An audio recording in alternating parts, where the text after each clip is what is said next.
Hi guys, welcome to Success Corner. We are back with daily physics MCQs. Today we will be covering capacitors and questions from friction. So before we start, don't forget to like, subscribe and share this video. Question 1. A block of mass 3 kg is placed on a rough horizontal surface of mu equal to zero point 0.4. A horizontal force of 8.7 Newton is applied on the block. The force of friction between the block and the floor is. Here we know the mass of the block, we know mu, so we can find the frictional force that is equal to 12 Newton. But 12 is not the correct answer because a horizontal force of 8.7 Newton is applied. Now this is less than the maximum frictional force possible. Therefore, the frictional force between the block and the floor will be 8.7 Newtons. So the correct answer is option 1. Question 2. An air capacitor of capacity 10 microfarads is connected to a constant voltage battery of 12 volt. Now the space between the plates is filled with a liquid of dielectric constant 5. The charge that flows now from battery to the capacitor is. Now you know that Q is equal to CV. So the initial 120 microcoulomb, that is 10 into 12, where 10 is the capacity and 12 is the voltage in the battery. Now the final charge will be equal to 5 into 10 into 12. Why 5 into 10? Because we added a liquid of dielectric constant 5. So the capacity increases 5 times. So the new charge will become 600 microcoulomb. So the additional charge that flows from the battery to the capacitor will be the difference of Q dash and Q, so which will be equal to 480 microcoulombs. So the correct answer is option 3.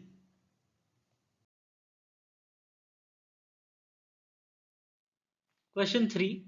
The capacitance of an air-filled parallel plate capacitor is 10 picofarad. The separation between the plates is doubled and the space between the plates is then filled with wax, giving the capacity a new value of 40 into 10 to the power minus 12 farads. The dielectric constant of wax is. Now we know the formula. C is equal to epsilon naught A by D. Now for C2 there was a dielectric constant added and the distance was doubled. So C2 becomes K epsilon naught A by 2D.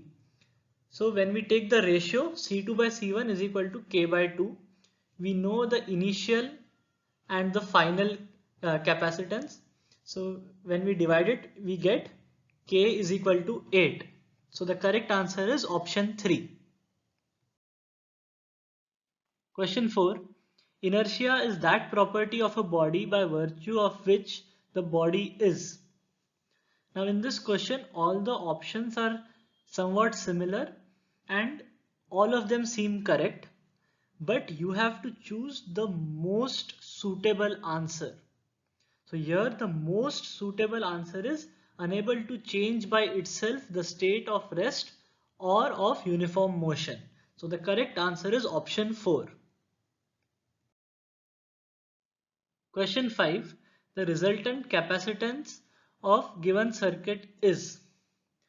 Now in this we can see that there are two capacitance in parallel, and when capacitance are in parallel we directly add them, so it becomes 2C. Now the new 2C is in series with another capacitor of 2C. So in series we get the resultant capacitance as C. Again, there are two capacitors in parallel, so we directly add them and they become 2C. Now there are two capacitors in series, so we take the resultant sum, and again there will be two capacitors in parallel. So the resultant will be 3C. So the correct answer here will be option 1. Question 6. A rectangular body is held at rest by pressing it against a vertical wall for which mu is less than 1. Which of the following is generally true? So if the box is not falling, or the rectangular body is not falling down, that means that the frictional force between the box and the wall is greater than mg, or the weight of the body. So mg is less than mu f, where f is the force that you apply. That means f is greater than mg by mu, and as mu is less than 1, it implies that f is greater than mg. Therefore, the correct answer will be option 3. Pressing force required is greater than the weight mg of the body.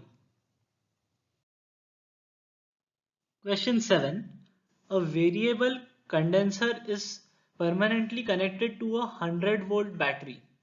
If the capacity is changed from 2 microfarads to 10 microfarads, then change in energy is equal to. Now you know that energy is half CV square. So change in energy will be half delta C V square. So we know V, it is 100 volts. We know C1 and C2. So when we solve this, we get 4 into 10 to the power minus 2 joules. So the correct answer is option 4. Question 8. Match column 1 with column 2 and mark the correct choice from the given codes. So column 1A is definition of force. So definition of force is given by Newton's first law. B option is measure of force. Measure of force is given by Newton's second law. Effect of force is impulse, and recoiling of a gun can be given by Newton's third law. So the correct answer here becomes option 3. Question 9. The equivalent capacitance between A and B is. So first of all, those capacitors that are in parallel, you directly add them. So the circuit becomes as shown in the figure. So now there are 3 capacitors in series. So when we solve this, we get 1 by C is equal to 2. That means capacitance is equal to 1 by 2, that is equal to 0.5 microfarad. So the correct answer is option 4. Question 10. 4 identical capacitors are connected as shown in the diagram. When a battery of 6 volt is connected between A and B, the charge stored is found to be 1.5 microcoulomb. The value of C1 is. So first we need to find the resultant capacitance. As we can see that 2 capacitors are in series. So their resultant will be C by 2, and then the rest are in parallel. So we will directly add them. So the resultant capacitance becomes C1 by 2 plus C1, that is equal to 5 by 2 C1. Now as we got the resultant capacitance, we know that Q is equal to CV. We know Q, it is 1.5 microcoulombs, and we know the voltage, that is 6 volts. So when we solve this for C1, we get C1 is equal to 0.1 microfarad. So the correct answer is option 4. These were today's 10 MCQs. I hope you liked this video. So please like, subscribe and share this video. Thank you.